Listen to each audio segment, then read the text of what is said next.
Nós teremos agora a mesa número 5, que tem o tema Formas de Enfrentamento à Judicialização da Saúde. Nós convidamos ao palco o presidente do CONASEMS, secretário municipal de saúde de São Lourenço, Mauro Guimarães Junqueira.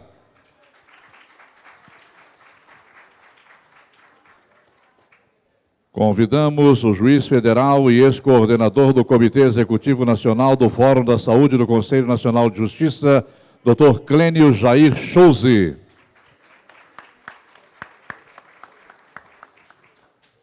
Desembargador da 4ª Câmara Civil do Tribunal de Justiça do Estado de Minas Gerais, desembargador Dr. Renato Dresch.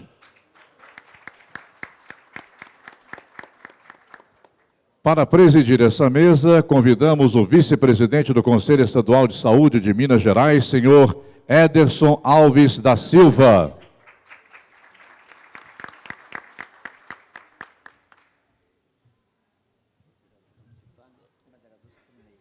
Para comandar os trabalhos, com a palavra, Ederson Alves da Silva.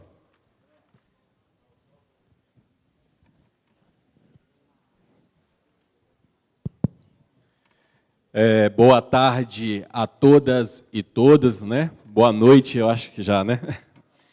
É uma satisfação, agradeço o convite, uma satisfação estar aqui hoje, presidindo essa mesa com os ilustres palestrantes sobre o tema da judicialização. Um tema que está sendo muito recorrente à nossa sociedade e, infelizmente, sobrecarregando os nossos municípios. Em leitura a vários temas sobre a judicialização, tenho observado que alguns municípios estão sendo sobrecarregados com a judicialização, está priorizando o direito individual versus o direito coletivo. Então, é um tema que a gente tem que aprofundar com o judiciário e com os conselhos de saúde e com os secretários de saúde. Então, quero agradecer imensamente o convite e quero cumprimentar o José Maurício, presidente do COSEMS-MG, pela iniciativa da organização do evento. Então, quem quer iniciar?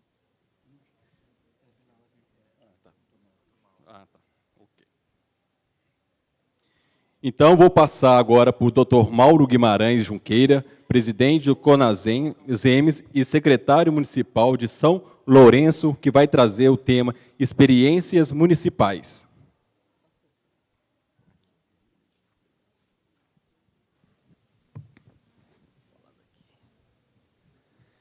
Boa tarde a todos.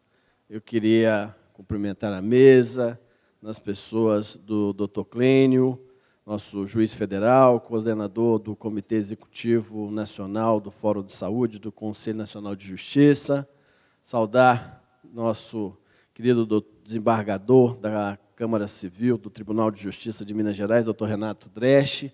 Prazer muito grande dividir a mesa com o senhor. Saudar nosso vice-presidente do Conselho Nacional de Saúde, o Ederson, cumprimentar Zé Maurício, toda a equipe do COSEMS-MG, cumprimentar meus colegas secretários municipais de saúde, representantes de consórcios que eu vejo aqui, a Julieta ali, um grande abraço, e cumprimentar os prefeitos presentes e demais participantes. Bom, primeiro, fazer também, como o doutor Renato e o Zé Maurício fizeram aqui a propaganda do site, né, chamar a atenção a todos os secretários municipais para o site do CONASEMS, que temos colocado diariamente o que está acontecendo no cenário nacional, principalmente no Congresso Federal. Acabamos de ter a notícia, doutor Renato, da exclusão da saúde do marco regulatório, né, uma ação muito forte que nós vínhamos fazendo junto ao Congresso Nacional, porque a saúde já tem regulamentação demais, e é excessiva as normatizações da saúde. E o Congresso querendo dar uma resposta, né, o governo federal querendo dar resposta à questão das ONGs, das OCIPs, né, traz para essa proposição a saúde, né, e acabamos de ter notícia que foi aprovado na relatoria a exclusão da saúde. Obviamente, agora vai à votação. Mas queria registrar isso, porque é importante, são importantes as ações que nós estamos fazendo, e hoje, no Congresso Nacional, nós temos mais de 100 projetos, né, que versam sobre a saúde pública. Muitos deles, né, de desconstrução do Sistema Único de Saúde, um pouco que eu vou abordar na minha fala. Bom, o contexto geral, vou passar rapidamente para não ser repetitivo, né, mas o crescente número de judicialização dos 3 entes da federação, né, muito já debatido aqui, e nos municípios, né, o expressivo crescimento dessa judicialização, por ser um ente mais próximo e mais fácil de ser notificado, muitas vezes fornecendo procedimentos e medicamentos que não são da sua responsabilidade. Né, nós vamos abordar um pouco a questão das responsabilidades, né, sabemos que a responsabilidade é tripartite, né, tem posicionamento do Ministério da Justiça a nível federal, mas nós precisamos discutir e avançar isso. A judicialização da saúde, ela não respeita as responsabilidades entre os entes federados no SUS. E, para isso, nós precisamos avançar no COAP, né, na construção de responsabilidades, o que cabe ao gestor municipal, o que cabe ao gestor federal, o que cabe ao gestor estadual. É preciso que isso esteja claro, né, para todos nós, né, na lei, para que o judiciário também possa agir, para que a gente possa, né, claramente enfrentar, né, e buscar a responsabilização de quem é de direito. Se é atenção básica, se é aquilo que é pactuado no município, nós temos que dar o resultado, nós temos que proporcionar o atendimento ao cidadão, e se não fizermos, temos que ser judicializados. Nós, enquanto CONASEMS, não somos contra a judicialização. É um direito constitucional, um direito do cidadão. Nós somos contra a judicialização descabida, as decisões que vão de encontro, né, que não respeitam as responsabilidades de cada ente da federação, a judicialização em cima de medicamentos que não são regulados pela Anvisa, de experimentos conforme foram apresentados aqui na mesa e outras coisas mais.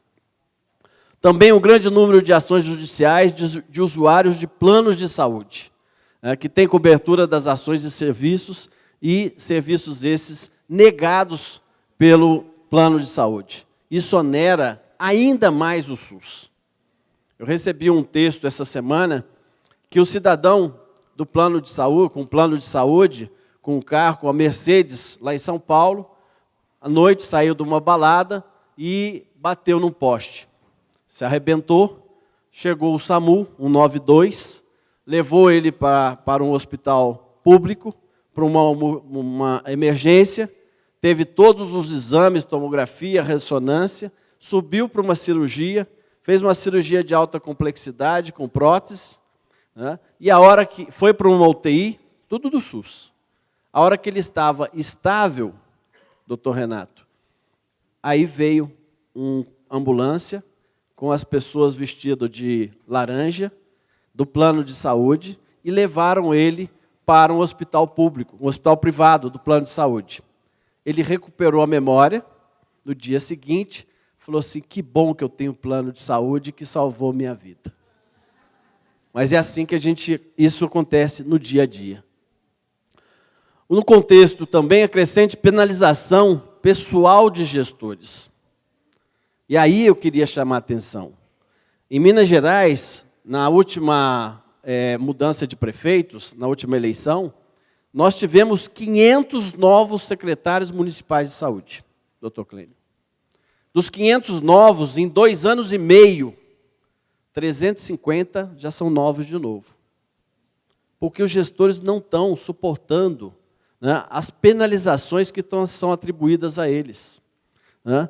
Nós tivemos, agora, além de multas, tem bloqueio de contas das contas pessoais do gestor, bloqueio de patrimônio do gestor municipal, né? Queria dar um exemplo, tem um promotor de justiça de um dos estados da federação, assumiu a Secretaria Estadual de Saúde. Assumiu, resolveu, não vou ser secretário de saúde. Isso aconteceu esse ano. Em 15 dias, ele desistiu. Porque ele teve bloqueio dos seus bens pessoais por não atendimento de demanda judicial. Nós vamos divulgar. O Conazemp está separando o material. No município, muitas dessas ações chegam a consumir uma expressiva parcela do seu orçamento. Muitas vezes, como foi dito aqui em várias mesas, uma única ação de um paciente, né, às vezes representa o PAB de 4, 5, 6 meses, que é o piso da atenção básica para atender a população, toda a população do município em atenção básica. Uma única ação. Então é preciso discutir isso. Eu não ia perder a oportunidade, obviamente, de concentrar minha fala num tema que é muito importante para nós, que é a questão do financiamento, e que está diretamente ligada à questão da judicialização.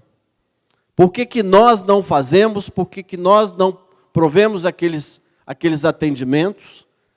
É por questão ligada ao subfinanciamento. Então, desde a Constituição de 88, os municípios vêm assumindo responsabilidades sem o devido acompanhamento dos recursos financeiros. A transferência para os municípios da municipalização foi de responsabilidades, mas o recurso financeiro não acompanhou. Quem pode citar aqui um incentivo do governo federal, que nós fazemos adesão, quando sai o recurso, o nosso olho brilha porque tem dinheiro novo? Quem lembra de um incentivo que foi lançado e que teve reajuste? Nenhum. As UPAs, que quando lançaram, tinha a cobertura financeira, hoje não tem. Atenção básica, ano a ano, tem aumento salarial, os insumos são todos em dólar, né? O município vem colocando mais e mais recurso para dar conta dos seus resultados. Os artigos da Constituição, 196, 200, né? O Sistema Único de Saúde será financiado com o orçamento da Seguridade Social, da União, Estados e municípios. Né? Eu vou citar o 196, né, que todos nós sabemos, e é o que o promotor, é o que o advogado manda para o promotor lá, saúde, direito de todos, dever do Estado, bota um ponto, não tem ponto ali não. Né? Garantido mediante políticas econômicas e sociais.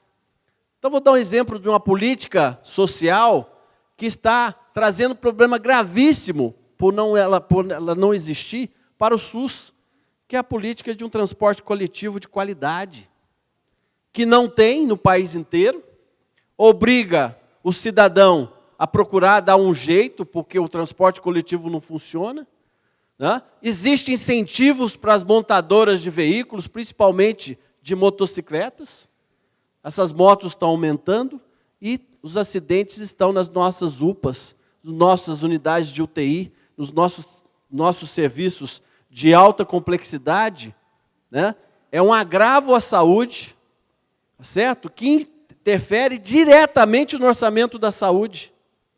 Mas é uma causa externa. Só que é uma causa externa que é a terceira causa de maior mortalidade do país. Garantido também o 96 com políticas econômicas. E aí nós temos uma política econômica do país, né? uma grave crise na economia, uma grave crise na política e uma crise moral, que impede que o país cresça, e que traz sérios comprometimentos para a saúde pública do nosso país. Na aplicação de percentual da esfera municipal, nós temos aí, nos últimos 5 anos, o município que tinha, em 2010, aplicava 20% da sua receita em saúde, Hoje aplica 22,94 em 2014. 23%. Se a gente colocar constitucionalmente, Ederson, mais os 25% da educação, que é mínimo, e nenhum prefeito gasta menos que isso, mais a Câmara Municipal, eu falei 50%. Os outros 51% é prudencial de gasto com o pessoal. Obviamente que tira saúde e educação o pessoal, sobra de 4% a 6% para o prefeito municipal gerir o município. Este ente municipal, que vem nos últimos 5 anos colocando mais e mais recursos na área da saúde, muitas vezes provocado pelo Ministério Público, esse ente não pode botar mais dinheiro que ele não tem de onde ele tirar novos recursos. A evolução do gasto com a saúde, em 93, em ASPES, Ações e Serviços Públicos de Saúde, a União representava 72%. Tudo que era gasto com ações e serviços públicos em saúde, 72% era da União, 12% dos estados e 16% do município. Agora, em 2013, a União está com 42%. Claramente, tirou o pé e vem reduzindo e transferindo as responsabilidades ano a ano para os municípios. Os estados com 26% e os municípios com 30%. Este aqui, que recebe, que fica com 17% do bolo fiscal, é responsável hoje por 30% do gasto com saúde. Não dá mais para o município colocar mais recursos na saúde. Todos esses slides têm fonte, CIOPS, e todas as fontes estão anunciadas aí e estão à disposição. Vou pedir para o Zé Maurício colocar no site do Conasems e mandar para todo mundo, para todos os secretários, poder estar repassando isso no seu território. Do Conasems. Muito bem. Força do hábito. Queria chamar a atenção desse slide, que é o valor aplicado acima do mínimo estabelecido pela emenda 29. Em 2014, os estados brasileiros aplicaram 6,28 bilhões, além do mínimo constitucional. Os municípios, 23,2 bilhões, só no ano passado. Se a gente olhar nos últimos 5 anos, os estados colocaram 18 bi a mais e os municípios brasileiros 80 bilhões, além do mínimo constitucional. Falta 5 minutos, meu Deus. Muito bem, vamos lá, vamos avançar um pouco. Os recursos aplicados acima do mínimo constitucional. Então, aqui, só para deixar mais claro o que eu falei. De laranja aqui, o percentual do município, 22 bilhões aplicado no ano 2014. Os estados, 6 bilhões. E aqui de verde, bem clarinho, quase não aparece, os 284 milhões, ou seja, 1% do Ministério da Saúde. Tem que mostrar que a evolução nominal do gasto federal ela vem aumentando. Mas aqui é a variação nominal do PIB, acrescido do orçamento do ano anterior, né, cumprindo a emenda 29, que a partir de agora muda, né, a regra aprovada pela EC 86. Fizemos um comparativo de planos de saúde, né, privado e o SUS. O SUS, que é universal, integral e equânime, né, que destina R$ 2,90 por pessoa dia, 1.063 ano, para serviço de proteção, promoção e recuperação da saúde, para a saúde integral do paciente. Enquanto os planos de saúde destinam R$ 7,72 por pessoa dia, ou R$ 2.818 per capita ano. Mas eles não dão a saúde plena, não fazem prevenção e promoção, são beneficiados por isenções fiscais e empréstimos a juros subsidiados, sem a garantia plena dos serviços. Quando o serviço é alta complexidade, vai para o SUS. Quando não tem o medicamento, vai para o SUS. Quando é oncologia, vai para o SUS. Hemodiálise, vai para o SUS. SAMU, caiu, foi atropelado, é o SUS que vai lá buscar. Né? Então, ele não dá garantia e nós aplicamos R$ 2,90, plano de saúde para os seus beneficiários, 7,72. Fica evidente aqui a capacidade do SUS, mesmo com a notória insuficiência de recursos, garantir ofertas de serviços da atenção básica até alta complexidade, de forma integral, para a cobertura de toda a população brasileira. Eu trouxe esse quadro, que é o cenário e perspectivas. Isso é do planejamento do Ministério da Saúde. Principais problemas da insuficiência orçamentária em ações e serviços públicos de saúde, 14, 15 e 16. Em 2014, foi empenhado 92 bilhões. Faltou para 2014 3,8 bilhões.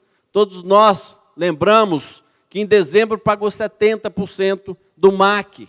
30% foi transferido para o ano seguinte, para 2015. Quais são os problemas que foram gerados em 2014? Atraso nas transferências do fundo a fundo pelos estados, para estados e municípios, falta de 2,3 bi no MAC, PAC 650 mil, farmácia básica 76 milhões, popular 129.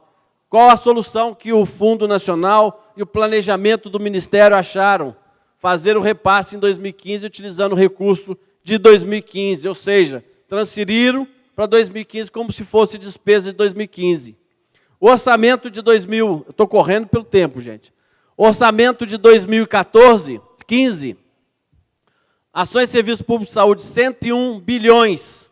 Vai faltar 5,9 bilhões. Não será possível manter o padrão de gasto de 2014. Atraso nas transferências do fundo a fundo para estados e municípios. Aí os valores que vão faltar no MAC, na atenção básica, no PAX, na farmácia popular. Impossibilidade de cumprimento da aplicação do valor integral das emendas impositivas. O que vai acontecer? Provavelmente, se repita o procedimento de 14, transferindo o que vai faltar para o orçamento de 2016. Orçamento de 2016, nosso principal problema, 100,3 bilhões. Opa, era aí. O ano passado, 2015 é 101. O que aconteceu que foi para 100,3? Mudou a fórmula de cálculo. Os nossos deputados e senadores aprovaram a emenda constitucional 86, que começa a partir de 2016 com 13,2% da receita corrente líquida, que é menor que está sendo executado esse ano, que é 14%, Saulo. Esse foi o presente da nossa Câmara Federal. Vai faltar 16 bilhões. Vai ter atraso nas transferências, o MAC, PAB, FIX, etc. E não vai ter. E vai encerrar o programa Farmácia Popular por componente copagamento. Aquele componente que o cidadão vai na farmácia e tem desconto de 70%, de 80%, de 90%. O orçamento APILOA é zero. A proposta que o governo federal encaminhou para o Ministério, para o Congresso Nacional. Esses pacientes que têm o copagamento da farmácia vão fazer o quê? Vão vir para a farmácia municipal, que já não está dando conta de atender. Vão judicializar em cima dos municípios, porque eles tinham lá na farmácia, pagavam uma parte, mas tinham medicamento, agora lá não tem, vai vir para nós, para atender, e é uma parcela importante da comunidade, da sociedade. A projeção do valor de insuficiência é muito elevada para repetir a pedalada de ano para ano, isso é uma pedalada. O quadro ainda mais grave se considerarmos que foi previsto na PELOA 2016. O que acontece? A falta de recursos de 16 bi é para manter, doutor Renato, o que tem hoje. É para manter os hospitais funcionando, é para manter as unidades, os postos de saúde. Não é para ampliar serviço, é para manter o que tem. É o básico. O grande número de ações e serviços prestados no SUS mostra seu evidente papel de garantir a saúde dos brasileiros. Entretanto, seu êxito já dá sinais de estagnação. Estamos assistindo vários e vários serviços sendo fechados, hospitais, unidades de saúde, UPAs que não abriram e não vão abrir, né? Serviços que estão habilitados que não têm garantia do recurso, que não vão funcionar em todo o país. O subfinanciamento retarda a evolução e ameaça a estabilidade. A regressão social retira cada vez mais pessoas do plano de saúde e coloca no SUS, no momento crítico que atravessa de maior retração de recurso. As pessoas que estão sem emprego vêm para o SUS. As pessoas que estavam nas montadoras, que estão demitindo, que tinha plano de saúde, vêm para o SUS, no momento que o SUS está numa situação muito difícil. O colapso do SUS colocará em risco a saúde dos brasileiros, que dependem direta e indiretamente desse serviço. Esse impacto negativo sobre a vida dos brasileiros será percebido, senhores, no ano que vem, a partir do segundo semestre, em plena campanha eleitoral municipal. Então é preciso, Saulo, que a gente levante a voz, que a gente grite, que a gente vá para cima, porque é preciso que coloque recurso na saúde para garantir o que está na Constituição Federal. Propostas do CONASEMES, fortalecer o pacto federativo. Não um pacto só para discutir o financiamento. Também discutir o financiamento é importante no pacto federativo. Mas mais do que isso, é discutir as responsabilidades no pacto federativo. Deixar claro no pacto o que é responsabilidade do município, o que é responsabilidade do Estado e o que é responsabilidade da União. Aí sim, poderemos chegar para o Ministério Público, Ministério da Justiça e falar, está aqui, essa é a responsabilidade do outro ente, acione ele. Não o município, como está acontecendo. Não de forma, não, vou acionar os 3 entes, mas o ente mais fraco que está lá embaixo é o que responde primeiro. E é aquele que não tem condição de ter um corpo técnico. Nós estamos falando de Minas Gerais, com 496 municípios com menos de 10 mil habitantes, que tem um advogado, e às vezes para 3, 4 cidades. Um advogado para saúde, educação, transporte, lixo, etc, etc, e um advogado que não está preparado para poder responder claramente ao Ministério Público. Concordo com as mesas que me antecederam, falar assim, olha, vocês têm que saber responder. Não tem, nós não temos pessoas. Muitas vezes nos municípios é equipe e faz tudo. Essa é a dificuldade dos municípios. Então, o pacto tem que deixar claro o que é responsabilidade do município para que a gente possa atuar e avançar no sistema. Garantir o financiamento suficiente e estável para a saúde, efetivar o SUS como uma política de Estado. Combater a redução dos recursos do orçamento do Ministério. Este ano, eu não estou preocupado ainda com 2016. Eu quero que termine 15. Falta 5 bilhões para 2015. Para 2016, 16 bilhões. Defender o orçamento de 117 bilhões para o ano de 2016, para manter o que tem, estou terminando, para manter o que tem hoje, sem botar um leito novo, sem colocar uma equipe de saúde da família para funcionar, sem botar um serviço de CAPES para funcionar. Nós fizemos uma priorização aqui na CIB estadual, elencando aquilo que era da portaria, da Rede Cegonha, Rede de Urgência, e que nós colocamos para que o Ministério habilitasse, foi a portaria, foi os pactos, fizemos lá priorização número 1. Falei, tudo bem, e a 2, e a 3, a 4? Não tem dinheiro, não vai sair. Porque falta para manter o que tem, falta 16 bilhões para manter o que tem. Então é preciso fazer alguma coisa.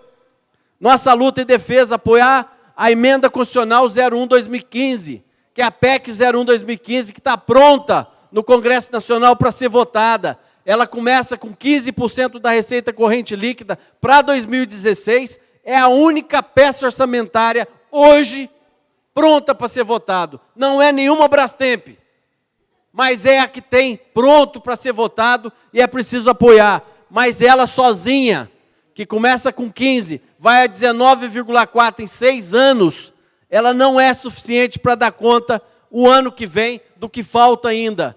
Nós temos que defender fontes próprias para a saúde em caráter progressivo. Quem mais dispõe de recurso tem que pagar mais. Aqui a estimativa da PEC 01/2015. Né? Hoje, 13,2 no ano que vem, 100 bi.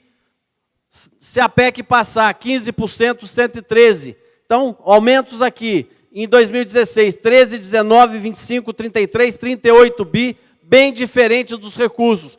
Como eu falei que 2016 falta 17 bi, 16,7, ainda vai faltar dinheiro com a PEC 01/2015. Mas é o que está pronto para ser votado, é o que nós precisamos, secretários, prefeitos, unir, fazer uma força para que isso seja votado no Congresso Nacional. Defender novas fontes que envolvam a CPMF. O Conasems teve coragem de escrever. CPMF só não quer os grandes que vão ter rastreabilidade dos recursos, para onde anda, onde eles movimentam. Porque o povo assalariado, o que paga não faz nem cosquinha no bolso. Mas os grandes fazem na mídia uma divulgação que toda a população, opa, isso é ruim, é um imposto novo.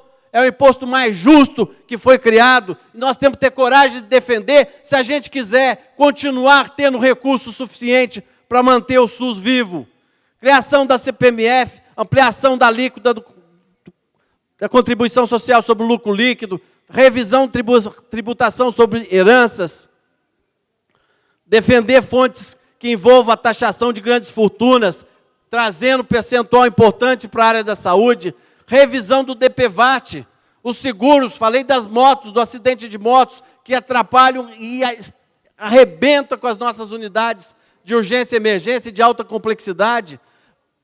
O DPVAT, 40% vem para o SUS, 60% fica com as seguradoras. Elevação da taxação sobre o tabaco, sobre bebidas alcoólicas, sobre os fabricantes e montadores de motocicletas. Tem que tirar a cerveja de lá, tudo bem. Eu queria, encerrando, que meu tempo já esgotou faz tempo, dizer que não são boas as notícias, mas elas estavam piores. Até 20 dias atrás, a proposição era não pagar novembro e dezembro, porque não tinha orçamento e não tinha financeiro. O Conasems, com a CNM, com a ABM, com a Frente Nacional de Prefeitos, com o Conselho Nacional, com vários órgãos de defesa do SUS, se movimentaram, publicaram notas técnicas. Pela primeira vez, o Conasems publicou a nota técnica no jornal Globo, saiu no domingo, uma capa enorme, uma matéria enorme, falando desses números que eu acabei de apresentar. O ministro que chegou, chamou a equipe técnica, a equipe econômica, e disse: o que esse Conasems está falando que não vai ter dinheiro? Porque falaram que ia ter dinheiro para pagar normalmente, por isso que eu aceitei. Aí fizeram o remanejamento, coisa que nós, gestores, fazemos quando falta dinheiro, mexemos na rubrica orçamentária, passamos de um lado para o outro, e quando tem dificuldade, pede uma suplementação de crédito à Câmara Municipal. Nós fazemos isso, fizeram. E aí garantiram, me chamaram lá, nós vamos pagar. Eu falei: escreve que eu publico. E publicamos há 2 semanas os valores e as datas. Mas ainda me disseram: vamos pagar, secretário, presidente do Conasems, o mês de dezembro, está lá, quem entrou no site do Conasems sabe, já viu a nota técnica.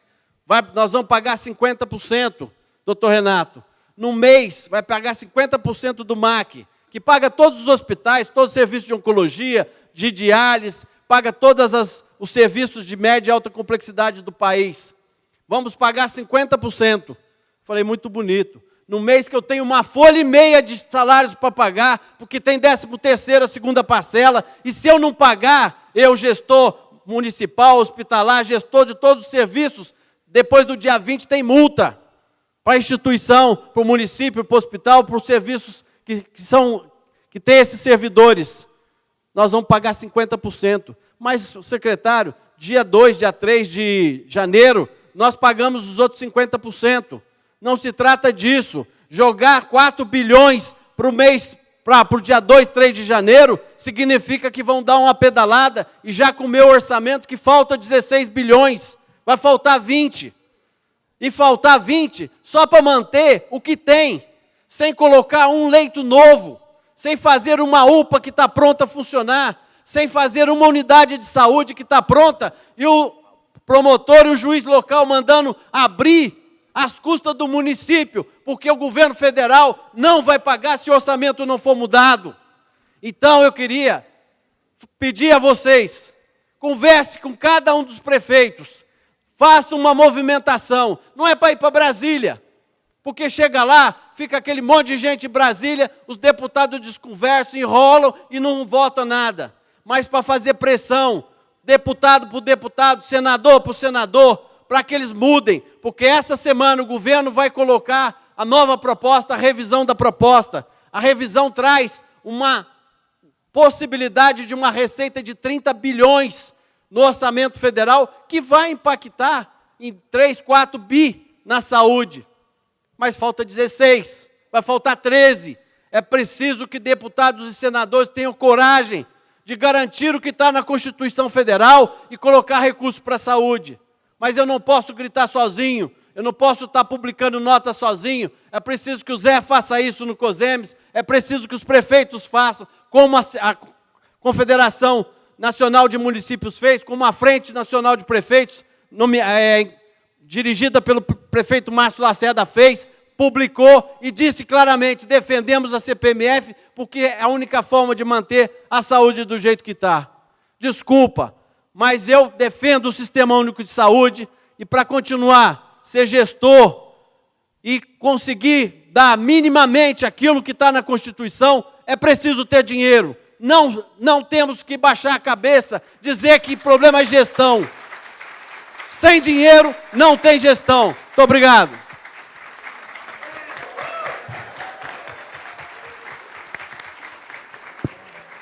Quero agradecer o Mauro pela brilhante palestra. Além de abordar a judicialização, abordou o contexto da saúde, em especial o orçamento da saúde. Então, isso é muito importante para todos e todas. Então, agora, quero convidar o doutor Clênio Jair, juiz federal e ex-coordenador do Comitê Executivo Nacional do Fórum da Saúde, do Conselho Nacional de Saúde, que trará o tema Judicialização da Saúde na Justiça Federal.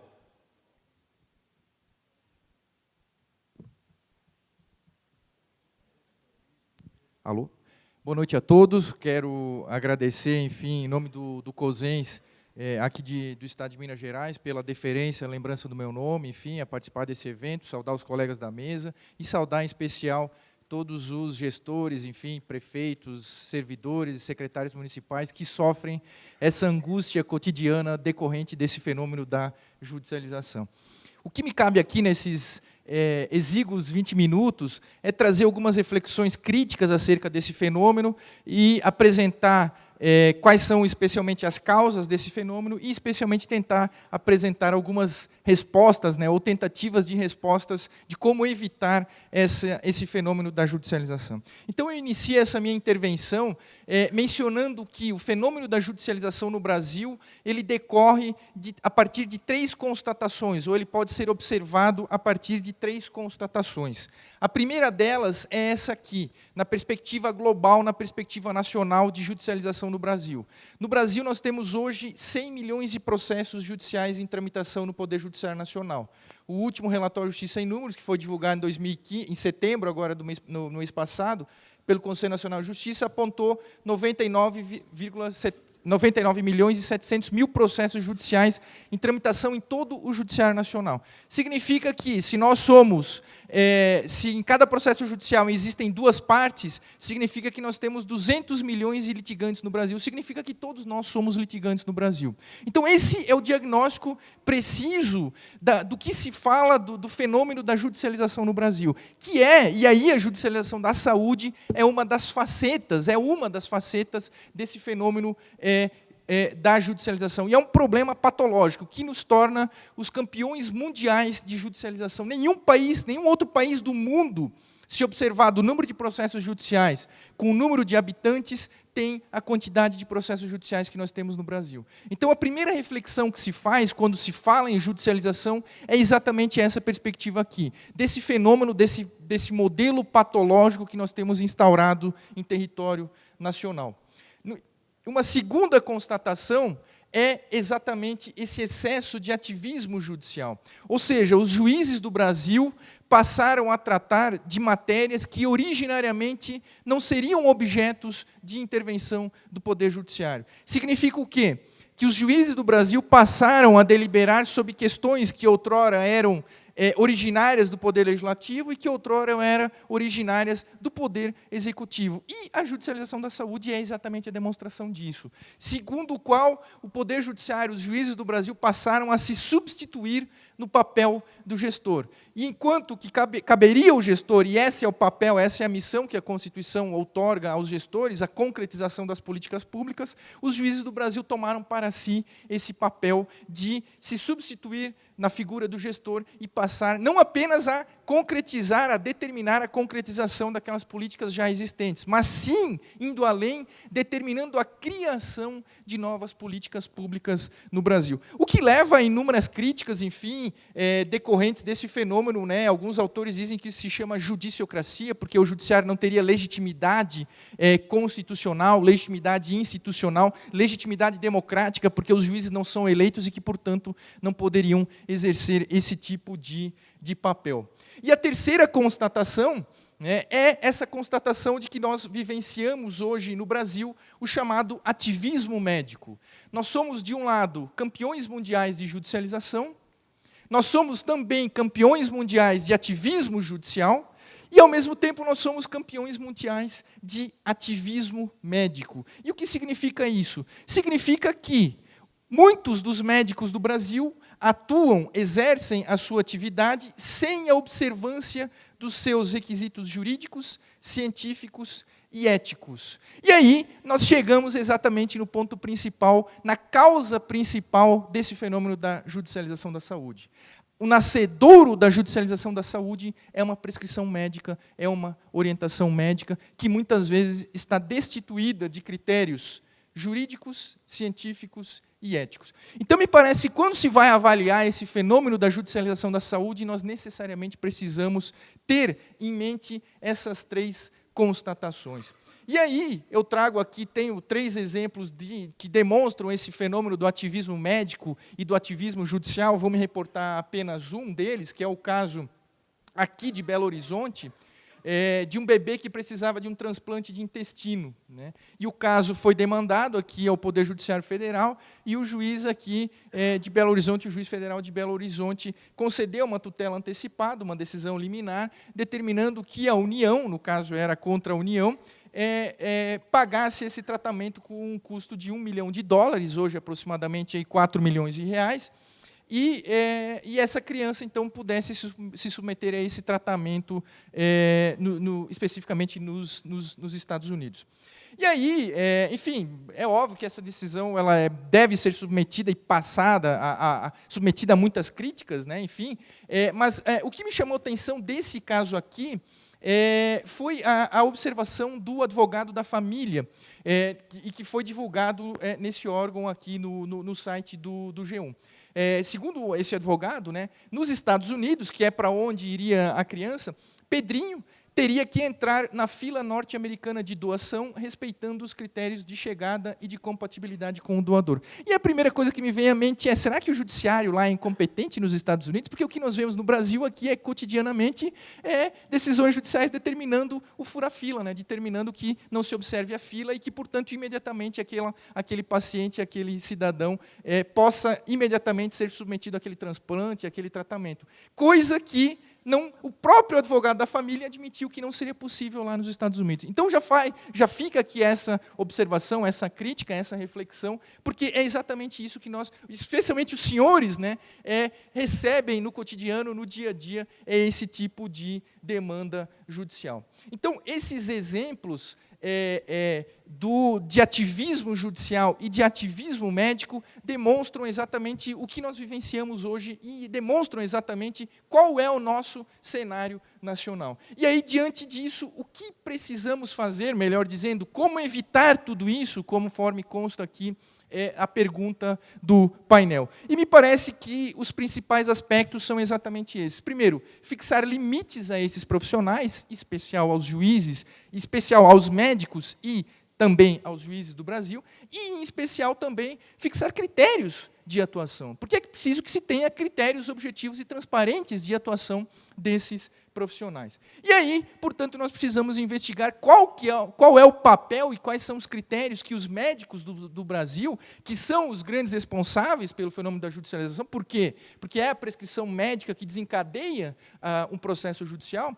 Qual é, portanto, o papel deles dentro desse cenário de um gigantismo de processos judiciais? Em primeiro lugar, os médicos não podem exercer a profissão sem limites. Me desculpem, eu tenho participado de eventos e falado para médicos, e eu falo isso.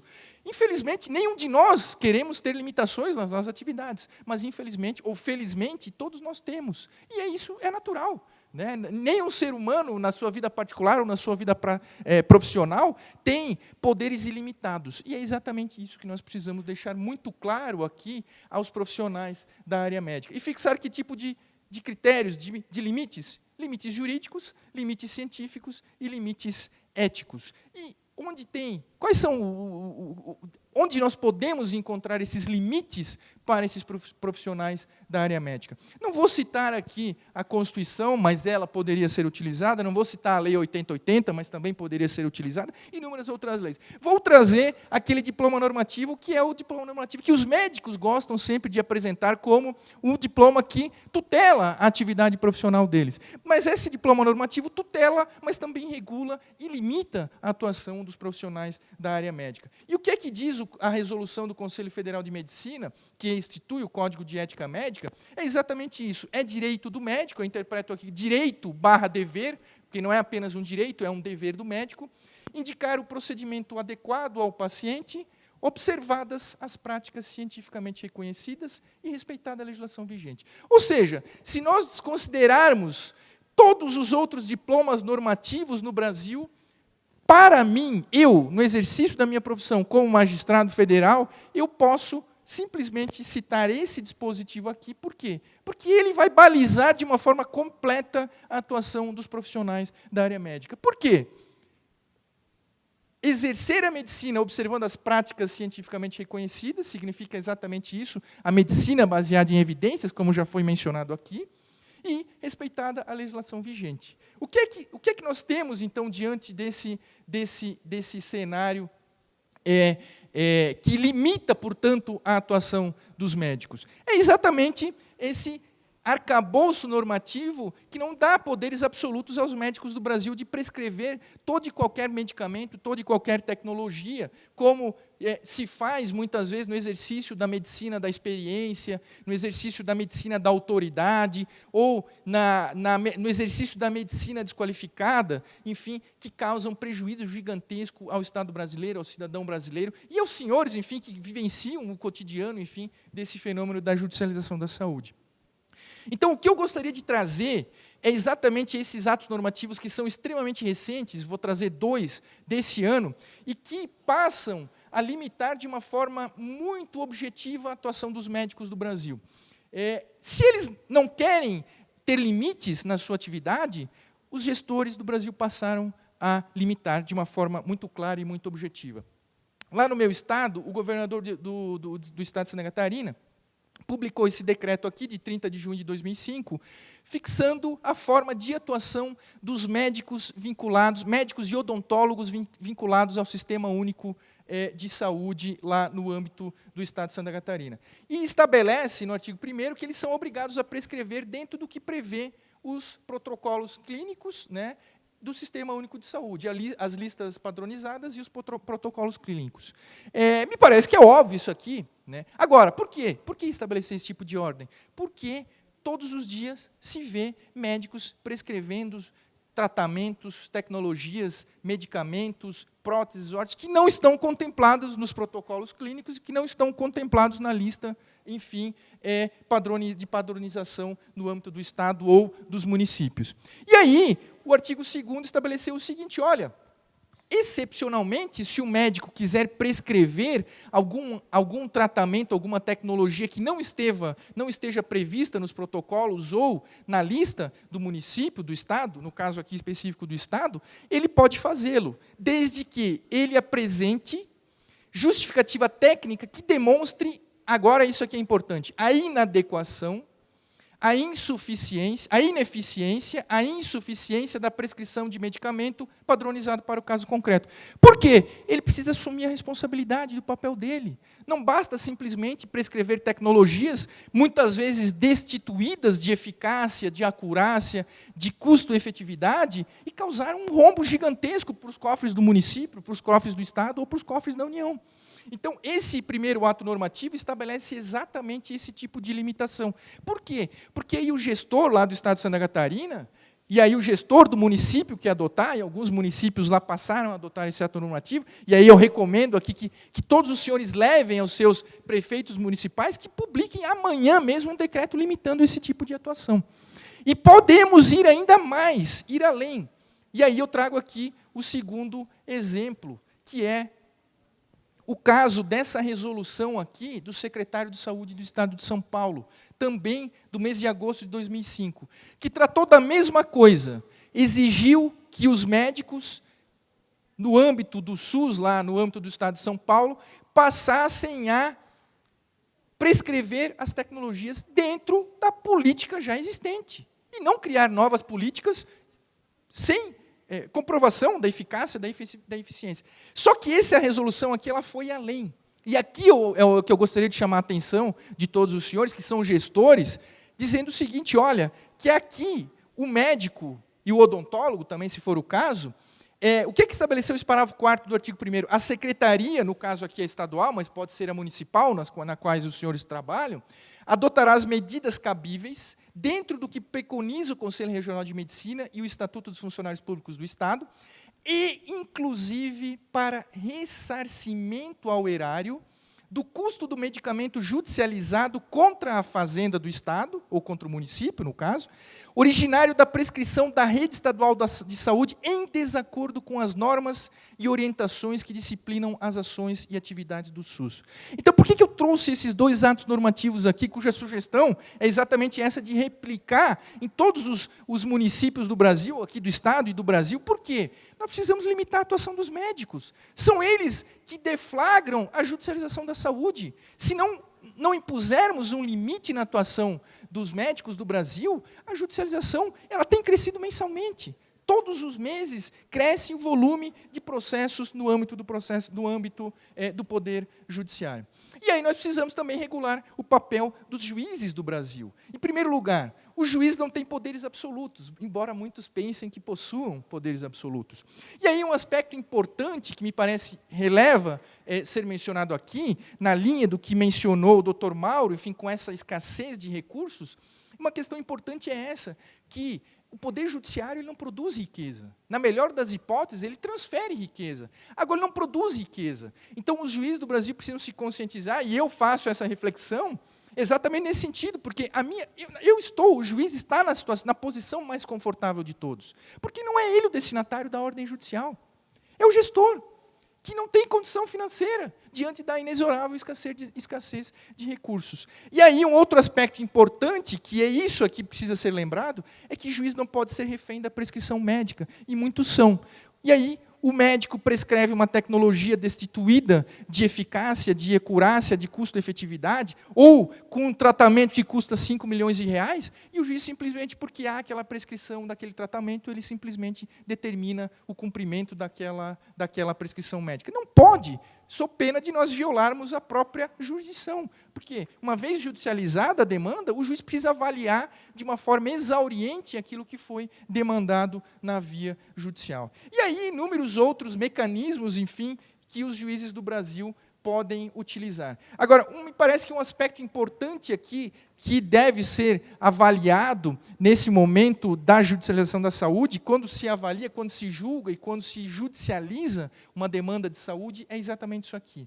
Se concedida aquela tecnologia, aquele medicamento a um cidadão, eu posso estender a todos os outros que estão naquela mesma situação, naquela mesma circunstância fática? Me parece que, se a resposta for positiva, tudo bem. Se houver despesa suficiente para custear, em tese seria possível, desde que comprovados os requisitos das melhores práticas de evidência científica, ótimo. Agora, se a resposta for negativa, ou seja, se eu não posso fornecer um tratamento de $1 milhão a todos os cidadãos do Brasil, é óbvio que eu não posso conceder uma decisão judicial autorizando aquele tratamento judicial, sob pena de ou violar o princípio da isonomia substancial, o princípio da igualdade, que é aquele que todos nós preconizamos, enfim, dentro dessa perspectiva de nós causarmos apenas microjustiça e não macrojustiça, que é aquilo que nós perseguimos. E aí, portanto, nós precisamos também observar esses critérios de evidência científica que também estão demonstrados lá na Lei 8080. Os mecanismos, enfim, que os juízes podem utilizar, o doutor Renato Dresch aqui e o comitê aqui do Estado criou esse site fantástico que é utilizado, enfim, eu sempre tenho comentado aqui o do Tribunal de Justiça, no âmbito do CNJ, a Conitec, existem inúmeros mecanismos. Me parece que, então, quais são as conclusões que nós podemos tirar desse modelo que nós temos hoje? Em primeiro lugar, esse modelo esgotou, ou seja, judicializar-se tudo no Brasil é impossível. Ninguém tem condições, o Estado brasileiro não tem condições de suportar esse Estado burocrático. Nós temos 16 mil juízes, 1 milhão de advogados, 12 mil membros do Ministério Público, 300 mil servidores do Poder Judiciário, 200 mil servidores do Ministério Público, defensores públicos. Nós temos um exército de pessoas que fomentam isso. É óbvio que isso vai ter um custo muito grande para o Estado, então precisamos acabar com isso, né? Essa era dos direitos que foi trazida, inaugurada pelo Norberto Bobbio, de uma forma muito interessante, nós vivemos a era dos direitos, agora no Brasil nós superestimamos tudo, como esquecendo naquela perspectiva de que os direitos têm um custo. Não se estuda no Brasil, não se analisa quais são as consequências de uma decisão judicial, quais são as consequências de uma prescrição médica que é assinada sem uma base científica, com um custo gigantesco que ninguém tem condição de capacidade financeira de custear. Preciso, portanto, superar o mito do governo grátis, que, infelizmente, está entre muitas pessoas no Brasil pensam que nós vivemos o mito do governo grátis, que é aquele que fornece benefícios a todos sem nenhum custo a ninguém. Ou seja, isso é um mito. É um mito. E convenhamos, basta ligar o canal da televisão, qualquer entrevista que o cidadão dá, não, mas eu tenho direito a isso. Todos nós temos direito a tudo. Como se o Brasil fosse o país pródigo, né, em termos de riqueza, em termos de ilimitação financeira, o que não só no Brasil, em qualquer lugar do mundo não existe. E aí nós precisamos, portanto, estudar a teoria do custo dos direitos, né? Um autor muito interessante, o Flávio Galdino, tem essa frase brilhante que diz exatamente isso. Os direitos não nascem em árvores, portanto, nós precisamos correlacioná-los com a teoria do custo dos direitos. Alguém vai pagar, né? E aí, tudo isso, esse arsenal, esse arcabouço, esse exército de pessoas, tem um custo, e esse custo é internalizado. A contratação de advogados, doutor Mauro, ela tem um custo para o município. Por que ele não tem? Porque ele não tem capacidade financeira. É óbvio que o Ministério Público, que o juiz gostaria. Agora, isso tem um custo. Tudo isso é internalizado. Quando fala em judicialização, se fala num custo desnecessário. Por quê? Porque desses 100 milhões de processos judiciais que nós temos em tramitação, 40 milhões são demandas apócrifas, demandas que não deveriam estar no Poder Judiciário. Significa que 40%, em média, dessas demandas que os senhores recebem diariamente, são demandas que não deveriam estar em tramitação no Poder Judiciário. Significa que nós rasgamos dinheiro, portanto. Por quê? Porque tudo isso tem um custo, e um custo muito perigoso para toda a sociedade, que leva, portanto, à quebra daquilo que todos nós desejamos, que é exatamente o cumprimento do princípio da equidade intergeracional. Nós podemos consumir hoje, mas devemos poupar para as futuras e próximas gerações, sob pena de nós violarmos esse pacto aqui da sustentabilidade e esse pacto da equidade intergeracional. E o Brasil sofre dessa miopia temporal. Nós gastamos tudo hoje e esquecemos o amanhã. E aí é preciso, portanto, que nós observemos, enfim, um equilíbrio nessas trocas intertemporais. Não temos condições de consumir tudo hoje. Todos nós gostaríamos, mas necessariamente precisamos poupar em prol dos nossos filhos, dos nossos sucessores. E aí, portanto, nós precisamos encontrar um novo modelo de saúde que seja compatível com esse necessário equilíbrio que devemos encontrar. Então, para concluir, dentro dessa perspectiva, enfim, dessa limitação de 20 minutos, o que eu gostaria de deixar registrado é exatamente isso. Nós precisamos, se eu na condição de juiz, eu sugiro aos senhores que são gestores, que estabeleçam limites aos médicos dos seus municípios que estão vinculados ao âmbito do Sistema Único de Saúde. Na região em que eu atuo, especialmente no Comitê do Estado de Santa Catarina, lá do Comitê do CNJ, do qual eu participo, eu sugeri, e alguns municípios, alguns prefeitos já editaram um decreto, e os procuradores, os advogados dos municípios chamaram todos os médicos e disseram, olha, agora a legislação que passará a reger a atividade de vocês é essa legislação aqui. Sigam os protocolos, sigam a lista de tratamentos, sob pena de vocês serem responsabilizados. A partir do momento que se transferir a responsabilidade aos médicos, nós certamente reduziremos esse fenômeno da judicialização. Então, peço desculpa pelo acelerar, enfim, da minha intervenção, mas eu fico à disposição para o seguinte debate. Muito obrigado e, mais uma vez, obrigado pelo convite.